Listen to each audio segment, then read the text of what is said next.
പ്രസവത്തിന് ശേഷം സ്ത്രീകൾ നേരിടുന്ന ഒരു പ്രധാന പ്രശ്നമാണ് അമിതമായിട്ടുള്ള ഒരു വയറ്. അവർ എത്ര എക്സസൈസ് ചെയ്തിട്ടും എത്ര ഡയറ്റ് എടുത്തിട്ടും വയറ് കുറയ്ക്കാനുള്ള പല എക്സസൈസുകൾ ചെയ്തിട്ടും വയറ് കുറയുന്നില്ല എന്നുള്ളതാണ് പ്രധാന പരാതി. അപ്പോൾ അവർ തെറ്റിദ്ധരിച്ചിരിക്കുന്നത് അത് വയറിൻ്റെ ഭാഗത്ത് അടിഞ്ഞു കൂടിയ ഫാറ്റ് മൂലമാണ്, കൊഴുപ്പ് മൂലമാണ് വയറ് ചാടിയിരിക്കുന്നത് എന്നുള്ളതാണ്. ഇത് ഒരു പക്ഷേ ഡയാസ്റ്റാസിസ് റെക്റ്റേ എന്ന് പറയുന്ന ഒരു കണ്ടീഷൻ ആവാം. അതായത് ഗർഭിണിയായിരിക്കുന്ന സമയത്ത് നമ്മുടെ കുഞ്ഞു വളരുന്നതിനനുസരിച്ച് വയറ് വലുതാകുന്നു.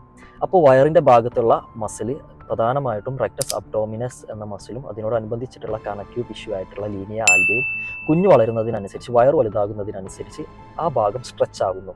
ഈ മസിൽ 2 വശത്തോട്ടായിട്ട് വലിഞ്ഞ് കുഞ്ഞിനെ അഡാപ്റ്റ് ചെയ്യാനുള്ള ഒരു സ്ഥിതിയിലോട്ട് വരുന്നു. അങ്ങനെ ഡെലിവറിക്ക് ശേഷം ഈ വലിഞ്ഞ ടിഷ്യൂ നിശ്ചിത കാലയളവിന് ശേഷം പൂർവ്വസ്ഥിതിയിലോട്ട് വരേണ്ടതാണ്. എന്നാൽ ചില ആളുകളിൽ ഇത് പൂർവ്വസ്ഥിതിയിലോട്ട് വരാണ്ടിരിക്കുന്നു. അതുമൂലം വളരെ വീക്കായിട്ടുള്ള അബ്ഡോമിനൽ മസിൽസ് ആയിരിക്കും, നടുവേദന വരാനുള്ള ചാൻസ് വളരെ കൂടുതലാണ്. പിന്നെ പ്രധാനമായിട്ട് വരുന്ന പ്രശ്നമാണ് ചുമക്കുമ്പോഴോ അല്ലെങ്കിൽ ഒരു വെയിറ്റ് എടുക്കുന്ന സമയത്തോ യൂറിൻ തിരിപാസ്സാവുന്ന ഒരവസ്ഥ.